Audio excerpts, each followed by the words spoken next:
अगोदर कृष्ण बरा होता, पाळण्यामध्ये होता, तोपर्यंत म्हणायच्या गवळणी काय म्हणायच्या, कृष्णा कधी चालणार आहेस रे, कृष्णा कधी आमच्या घरी येणार आहेस रे. आता ज्यावेळेस कृष्ण रांगू लागला, घडी येऊ लागला, त्यावेळेस म्हणू लागला आता पकडा, आता पकडा, आता पकडा. कृष्ण असणारा प्रत्येकाच्या घरी जाऊन चोरी करू लागलेल्या, प्रत्येकाच्या घरी जाऊन असणारा त्या ठिकाणी माटे पडू लागला, लाल कलरची चोरी करू लागला. देव चोरी करायचा, देव चोरी कशाची करायचा, यांच्या चित्ताची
भगवान परमात्मा. मला सांगा, अखिल ब्रह्मांडाचा नायक भगवान परमात्मा आहे. जर तो एखाद्याच्या घरी चोरी करत असेल तर त्याला रिकाम्या हाती राहू देत असेल का हो?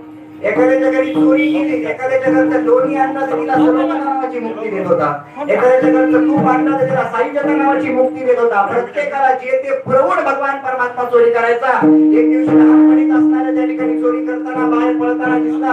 आईने सांगितलं, यशोदा माता सांगतात, यशोदा माता काय बोलू लागल्या, कृष्णा कृष्णा बाहेर जाऊ नको, कृष्णा मी असताना मंथन करतीये, मी असताना लोणी काढतीये, तू असताना मंथनाला हात लावू नको, हात सोड नाही तर बघ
मंथनाचा हात सोडलाय तर मी कोणाला सांगाल, भागुलाला सांगाल, भूताला सांगाल म्हणे. आणि भूताला सांगाल म्हटल्यावर कृष्ण म्हणतो, भूत तरी कोणतं असतं, काही भूत तरी कोणतं असतं. मग असणार यशोदामध्ये चौथा बागुला नरहरे, चौथा बागुला नरहरे, थोरा खामाचा गुरगुरे, थोरा खामाचा गुरगुरे.